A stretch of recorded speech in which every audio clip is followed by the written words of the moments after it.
Hi hello welcome back to happy home creation. Please ಯಾರ್ಯಾರೆಲ್ಲ subscribe ಮಾಡ್ದಲೇ ನೋಡ್ತಿದ್ದೀರಾ please subscribe ಮಾಡ್ಕೊಂಡು ನೋಡಿ, ಹಾಗೆ ಒಂದು ಲೈಕ್ ಕೊಡೋದನ್ನ ಮರಿಬೇಡಿ. ನಾನಿವತ್ತಿಲ್ಲಿ ಆಲ್ರೆಡಿ ಕ್ರೋಶ ಕುಚ್ಚನ್ನ ಎಣ್ಕೊಂಡಿದ್ದೀನಿ, ಅದ್ರ ಪಕ್ಕ ಬೇಬಿ ಕುಚ್ಚನ್ನ ಯಾವ ರೀತಿ ಹಾಕೋದು ಅಂತ ತೋರಿಸ್ತಾ ಇದ್ದೀನಿ. ಅದಕ್ಕೆ ನಾನು ಆಲ್ರೆಡಿ 127 ದಾರನ ಸುತ್ತಕೊಂಡು ತುದಿನಲ್ಲಿ ಗಮ್ಮಾಕಿ ಅಂಟಿಸ್ಕೊಂಡಿದ್ದೀನಿ. ನಾನು ಇದನ್ನು ಚಾಪಿಂಗ್ ಬೋರ್ಡಲ್ಲಿ ಸುತ್ಕೊಂಡಿದ್ದೀನಿ. ಬೇಕು ಅಂದರೆ ಎಕ್ಸಾಮ್ ಪ್ಯಾಡು ಅಥವಾ ಚಾಪಿಂಗ್ ಬೋರ್ಡಲ್ಲಿ ನೀವು ಸುತ್ಕೋಬೋದು. ಹಾಗೆಯೇ ಜರಿ ಥ್ರೆಡ್ನ ನೀಡಲ್ಗೆ ಏರಿಸ್ಕೊಂಡಿದ್ದೀನಿ ನೋಡಿ, ಈ ರೀತಿ ಏರಿಸ್ಕೊಂಡು ರೆಡಿ ಮಾಡಿ ಇಟ್ಕೊಂಡಿದ್ದೀನಿ. ಹಾಗೆಯೇ ಈ ರೌಂಡ್ ಬೀಡ್ಸ್ನ ತೊಗೊಂಡಿದ್ದೀನಿ, ಈ ಕುಚ್ಚು ಮಧ್ಯದಲ್ಲಿ ಹಾಕೋದಕ್ಕೆ ರೌಂಡ್ ಬೀಡ್ಸ್ನ ತೊಗೊಂಡಿದ್ದೀನಿ. ಇವಾಗ ಈ ಕುಚ್ಚನ್ನ ಎಣ್ದಿರ್ತೀವಲ್ಲ, ಅಲ್ಲಿ ಜಾಗ ಬಿಟ್ಟಿರ್ತೀವಲ್ಲ ಚೈನ್ ಗ್ಯಾಪು, ಆ ಚೈನ್ ಗ್ಯಾಪಲ್ಲಿ ಆ ಗಮ್ ಸೈಡಿಂದ ಕೆಳಗಡೆಯಿಂದ ಮೇಲ್ಗಡೆಗೆ ದಾರನ ಎಳ್ಕೊಂಡು ಈ ರೀತಿ ಎರಡನ್ನೂ ಈಕ್ವಲ್ ಮಾಡಿ ಸ್ವಲ್ಪ ಲೆಂತ್ ಬಿಟ್ಕೊಳ್ಳಿ. ಇದು ಬೇಬಿ ಕುಚ್ಚಲ್ಲ, ಇದು ಸ್ವಲ್ಪ ಲೆಂತ್ ಬಿಟ್ಟು ಜರಿ ಥ್ರೆಡ್ನ ನೀಡಲ್ಗೆ ಏರಿಸ್ಕೊಂಡಿರ್ತೀವಲ್ಲ ಆ ನೀಡಲ್ನ ಆ ಎರಡ್ರ ಮಧ್ಯದಿಂದ ಎಳ್ಕೊಳ್ಳಿ. ಎಳ್ಕೊಂಡಾದ್ಮೇಲೆ ಈ ಸೈಡ್ ದಾರ ಇರುತ್ತಲ್ಲ ತುದಿ, ಅದನ್ನು ಈ 2 ಬೆಳ್ಳಿಂದ ಇಟ್ಕೊಳ್ಳಿ.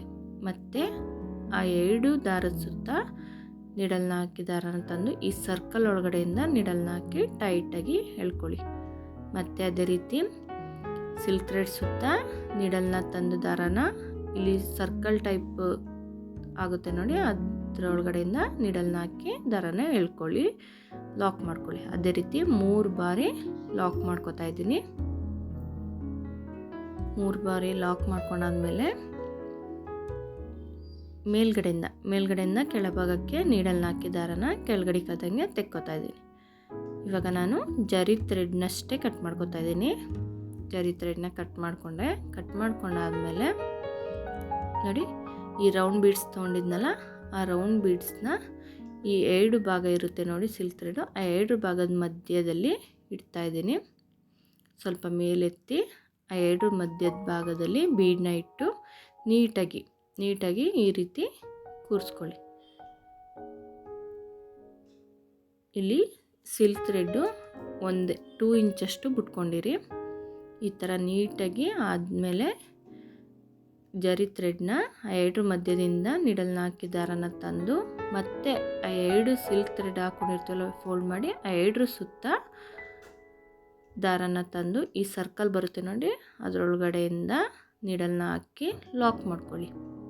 ಈ ರೀತಿ ಟೈಟಾಗಿ ಲಾಕ್ ಮಾಡ್ಕೊಳ್ಳಿ, ಯಾವುದೇ ಕಾರಣಕ್ಕೂ ಲೂಸ್ ಬರಬಾರ್ದು.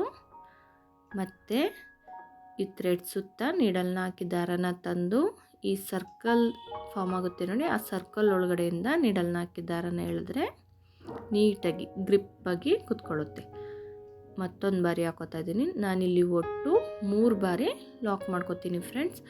ನೀವು ನಿಮ್ಗೆ ಎಷ್ಟು ಕಂಫರ್ಟಬಲ್ ಆಗುತ್ತೆ ಅಷ್ಟು ನೀವು ಮಾಡ್ಕೊಳ್ಳಿ. ತೀರಾ ಜಾಸ್ತಿ ಆದ್ರೂ ಚೆನ್ನಾಗಿ ಕಾಣಿಸಲ್ಲ ಫ್ರೆಂಡ್ಸ್, 2 ಅಥವಾ 3 ಸಾಕಾಗುತ್ತೆ. ಈ ರೀತಿ ಮೇಲ್ಗಡೆಯಿಂದ ಕೆಳಮುಖವಾಗಿ ನೀಡಲ್ನ ಹಾಕಿ ದಾರನ ಎಳ್ಕೋಬೇಕು. ಎಳ್ಕೊಂಡಾದ್ಮೇಲೆ ಇಲ್ಲಿ ಈ ಬೀಡಿಂದ ಕೆಳಗಡೆ ಬೇಬಿ ಕುಚ್ಚು ಲೆಂತ್ ಇರುತ್ತಲ್ಲ ಅಷ್ಟು ಸಾಕು, ತುಂಬ ತುಂಡನೂ ಬೇಡ, ತುಂಬ ಉದ್ದನೂ ಬೇಡ. ನಾರ್ಮಲ್ ಬೇಬಿ ಕುಚ್ಚು ಕಟ್ತೀವಲ್ಲ ಆ ಲೆಂತ್ಗೆ ಈ ಬೀಡಿಂದ ಕೆಳಗಡೆ ಕದಂಗೆ ಬೇಬಿ ಕುಚ್ಚಷ್ಟು ನೋಡಿ ಕಟ್ ಮಾಡ್ಕೋಬೇಕು. ನೋಡಿ ಈ ರೀತಿ ಕಾಣಿಸುತ್ತೆ, ತುಂಬ ಚೆನ್ನಾಗಿ ಅನಿಸುತ್ತೆ ಫ್ರೆಂಡ್ಸ್. ನಾರ್ಮಲ್ ಬೇಬಿ ಕುಚ್ಚಿಗಿಂತ ಈ ಮಿಡಲಲ್ಲಿ ಗ್ರ್ಯಾಂಡಾಗಿ ಕಾಣಿಸ್ಬೇಕು ಕುಚ್ಚು ಅನ್ನೋರು ಇದನ್ನು ಒಂದು ಸಲ ಟ್ರೈ ಮಾಡಿ. ನಾನು ಮತ್ತೆ ಇನ್ನೊಂದು ಕಲರಲ್ಲಿ ತೋರಿಸ್ತಾ ಇದ್ದೀನಿ ನೋಡಿ, ಈ ಚೈನ್ ಗ್ಯಾಪಲ್ಲಿ ಕೆಳಗಡೆಯಿಂದ ಗಮ್ ಹಾಕೊಂಡಿರ್ತೀವಲ್ಲ ಆ ಸೈಡಿಂದ ಆ ಹೋಲ್ ಗ್ಯಾಪಲ್ಲಿ ಕೆಳಗಡೆಯಿಂದ ಮೇಲ್ಗಡೆಗೆ ದಾರನ ತೂರಿಸಿ ಎಳ್ಕೊತಾ ಇದ್ದೀನಿ. ಎಳ್ಕೊಂಡಾದ್ಮೇಲೆ ಒಂದು 2 ಇಂಚಷ್ಟು ಕೆಳಗಡೆ ದಾರನ ಬಿಟ್ಕೋತೀನಿ.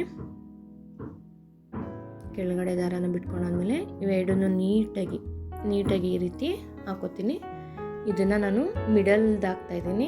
ನೀವು ಈ ರೀತಿ ಮಾಡಿಬಿಡಿ, ಸ್ಟಾರ್ಟಿಂಗಿಂದ ಒಂದು ಪಿಂಕು, ಆಮೇಲೆ ಗೋಲ್ಡನ್ ಕಲರು, ಆಮೇಲೆ ಪಿಂಕು, ಆ ಥರ ಹಾಕೊಂಡೋದ್ರೆ ನೀಟಾಗಿ ಹಾಕೋಬೋದು. ಇವಾಗ ಜರಿ ಥ್ರೆಡ್ನ ಆ 2 ಮಧ್ಯದಿಂದ ನೀಡಲ್ನ ಹಾಕಿ ತೆಕ್ಕೊಂಡಾದ್ಮೇಲೆ ಆ 2 ಸಿಲ್ಕ್ ಥ್ರೆಡ್ ಸುತ್ತ ನೀಡಲ್ನ ಹಾಕಿ ದಾರನ ತಂದು ಅಲ್ಲಿ ಸರ್ಕಲ್ ಫಾರ್ಮ್ ಆಗುತ್ತೆ ನೋಡಿ, ಅದರೊಳಗಡೆಯಿಂದ ನೀಡಲ್ನ ಹಾಕಿ ದಾರನ ತೆಗೆದು ಲಾಕ್ ಮಾಡಿಕೊಂಡೆ.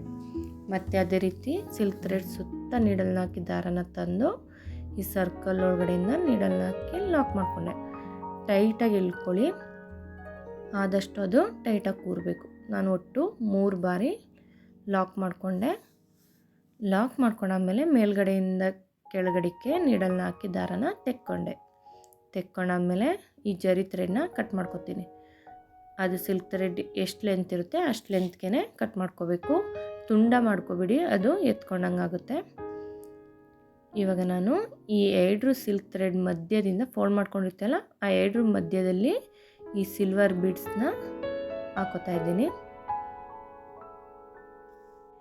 ನೀವು ಇಲ್ಲಿ ಮಧ್ಯದಲ್ಲಿ ಹಾಕೋ ಬೀಡ್ಸ್ನ ಯಾವ್ದು ಬೇಕಾದರೂ ತೊಗೋಬೋದು ಫ್ರೆಂಡ್ಸ್. ಸಿಲ್ವರ್ ಕಲರೇ ಆಗಬೇಕು, ಗೋಲ್ಡ್ ಕಲರೇ ಆಗಬೇಕು ಅನ್ನೋದೇನಿಲ್ಲ. ನಿಮ್ಗೆ ಯಾವ್ದು ಕಂಫರ್ಟಬಲ್ ಇರುತ್ತೆ, ಒಟ್ಟಿಗೆ ರೌಂಡ್ ಬೀಡ್ಸ್ ಆಗಿರಬೇಕು. ರೌಂಡ್ ಬೀಡ್ಸ್ ಯಾವುದೇ ಥರ ಆದ್ರೂ ತೊಗೋಬೋದು ಫ್ರೆಂಡ್ಸ್. ನೋಡಿ, ಈ ರೀತಿ ಮಿಡಲಲ್ಲಿ ಬೀಡನ್ನ ಇಟ್ಟು ಈ ಥರ ನೀಟಾಗಿ ಅದನ್ನು ಬೀಡ್ ಕವರ್ ಆಗೋ ಹಂಗೆ ಥ್ರೆಡ್ನ ಸುತ್ತ ಹಾಕ್ಕೋಬೇಕು. ಸುತ್ತ ಹಾಕೊಂಡಾದ್ಮೇಲೆ ನೀಡಲಲ್ಲಿ ಥ್ರೆಡ್ನ ಆ 2 ಮಧ್ಯದಿಂದ ನೀಡಲ್ನ ಹಾಕಿ ದಾರನ ಎಳ್ಕೋಬೇಕು. ಈ ಕೈಯಲ್ಲಿ ತುದಿನ ಇಟ್ಕೋಬೇಕು. ಇಟ್ಕೊಂಡಾದ್ಮೇಲೆ ಮತ್ತೆ ಸುತ್ತ ಸಿಲ್ಕ್ ಥ್ರೆಡ್ ಸುತ್ತ ನೀಡಲ್ನ ಹಾಕಿ ದಾರನ ತಂದು ಇಲ್ಲಿ ಸರ್ಕಲ್ ಫಾರ್ಮ್ ಆಗುತ್ತೆ ನೋಡಿ, ಅದರೊಳಗಡೆಯಿಂದ ದಾರನ ತಂದು ಲಾಕ್ ಮಾಡ್ಕೊತಾ ಇದ್ದೀನಿ. ಟೈಟಾಗಿ ಲಾಕ್ ಮಾಡ್ಕೋಬೇಕು. ಮತ್ತು ಅದೇ ರೀತಿ ಸಿಲ್ಕ್ ಥ್ರೆಡ್ ಸುತ್ತ ದಾರನ ತಂದು ಆ ಸರ್ಕಲ್ ಒಳಗಡೆಯಿಂದ ನೀಡಲ್ನ ಹಾಕಿ ದಾರನ ಎಳ್ಕೊಂಡೆ. ಅಲ್ಲಿ ಮತ್ತೊಂದು ಲಾಕ್ ಆಯಿತು. ಮತ್ತು ಅದೇ ರೀತಿ ಇನ್ನೊಂದು ಲಾಕ್ನ ಮಾಡ್ತಾಯಿದ್ದೀನಿ. ಒಟ್ಟು ನಾನಿಲ್ಲಿ 3 ಲಾಕ್ನ ಮಾಡ್ತಾಯಿದ್ದೀನಿ. 3 ಲಾಕ್ ಆದಮೇಲೆ ಜರಿ ಥ್ರೆಡ್ ಒಳಗಡೆಯಿಂದ ನೀಡಲ್ನ ಹಾಕಿ ದಾರನ ಕೆಳಗಡೆಗೆ ಎಳ್ಕೊಂಡೆ. ಎಳ್ಕೊಂಡಾದ್ಮೇಲೆ ಇಲ್ಲಿ ಪಕ್ಕದಲ್ಲಿ ಹಾಕ್ಕೊಂಡಿದ್ದೀನಲ್ಲ, ಆ ಲೆಂತ್ಗೆ ಇದನ್ನು ಕಟ್ ಮಾಡ್ತೀನಿ. ಈ ಬೀಡಿಂದ ಕೆಳಗಡೆಗೆ ಬೇಬಿ ಕುಚ್ಚಷ್ಟಿದ್ರೆ ಸಾಕು. ನಾರ್ಮಲ್ ಬೇಬಿ ಕುಚ್ಚು ಕಟ್ತೀವಲ್ಲ ಅಷ್ಟಿದ್ರೆ ಸಾಕು. ನೋಡಿ ಫ್ರೆಂಡ್ಸ್, ಈ ರೀತಿ ಕಾಣಿಸುತ್ತೆ. ತುಂಬ ಗ್ರ್ಯಾಂಡ್ ಲುಕ್ ಕೊಡುತ್ತೆ. ನಾರ್ಮಲ್ ಬೇಬಿ ಕುಚ್ಚು ಹಾಕೋದ್ಕಿಂತ ಇದು ತುಂಬ ಲುಕ್ ಕೊಡುತ್ತೆ ಫ್ರೆಂಡ್ಸ್. ನಾನಿಲ್ಲಿ ಇನ್ನೊಂದು ಸ್ವಲ್ಪ ಹಾಕಿ ತೋರಿಸ್ತಿದ್ದೀನಿ ನೋಡಿ ಸ್ಯಾರಿಗೆ. ಇಲ್ಲಿ ನೋಡಿ, ಈ ರೀತಿ ಕಾಣಿಸ್ತಿದೆ. ತುಂಬ ಚೆನ್ನಾಗಿ ಕಾಣಿಸುತ್ತೆ ಫ್ರೆಂಡ್ಸ್. ನಾರ್ಮಲ್ ಬೇಬಿ ಕುಚ್ಚಿಗಿಂತ ಇದು ತುಂಬ ಚೆನ್ನಾಗಿ ಕಾಣಿಸುತ್ತೆ. ಒಂದು ಸಲ ಟ್ರೈ ಮಾಡಿ ನೋಡಿ ಫ್ರೆಂಡ್ಸ್. ಇದು ಎಕ್ಸ್ಟ್ರಾ ಲುಕ್ ಕೊಡುತ್ತೆ. ಗ್ರ್ಯಾಂಡ್ ಸ್ಯಾರಿಗಳಿಗೆಲ್ಲ ಇದನ್ನು ಟ್ರೈ ಮಾಡ್ಬೋದು ಫ್ರೆಂಡ್ಸ್. ಇಲ್ಲಿ ಹಾಕಿರೋ ಕ್ರೋಶಾ ಡಿಸೈನು ನಿಮಗೇನಾದರೂ ಬೇಕು ಅಂದರೆ ನಾನು ಆಲ್ರೆಡಿ ಯೂಟ್ಯೂಬ್ ಚಾನಲಲ್ಲಿ ಈ ವಿಡಿಯೋನ ಅಪ್ಲೋಡ್ ಮಾಡಿದ್ದೀನಿ. ದಯವಿಟ್ಟು ಅಲ್ಲಿ ಹೋಗಿ ಚೆಕ್ ಮಾಡಿ. ಈ ಡಿಸೈನ್ನ ನೀವು ಮುಹೂರ್ತ ಸ್ಯಾರಿಗೆ ಅಥವಾ ರಿಸೆಪ್ಷನ್ ಸ್ಯಾರಿಗೆ ಹಾಕೊಂಡ್ರೆ ತುಂಬ ಚೆನ್ನಾಗಿ ಕಾಣಿಸುತ್ತೆ. ಗ್ರ್ಯಾಂಡ್ ಲುಕ್ ಕೊಡುತ್ತೆ. ಒಂದು ಸಲ ಟ್ರೈ ಮಾಡಿ ನೋಡಿ ಪ್ಲೀಸ್. ಇಷ್ಟ ಆಗಿದ್ದರೆ ಒಂದು ಲೈಕ್ ಕೊಡೋದನ್ನ ಮರಿಬೇಡಿ friends. Thank you for watching.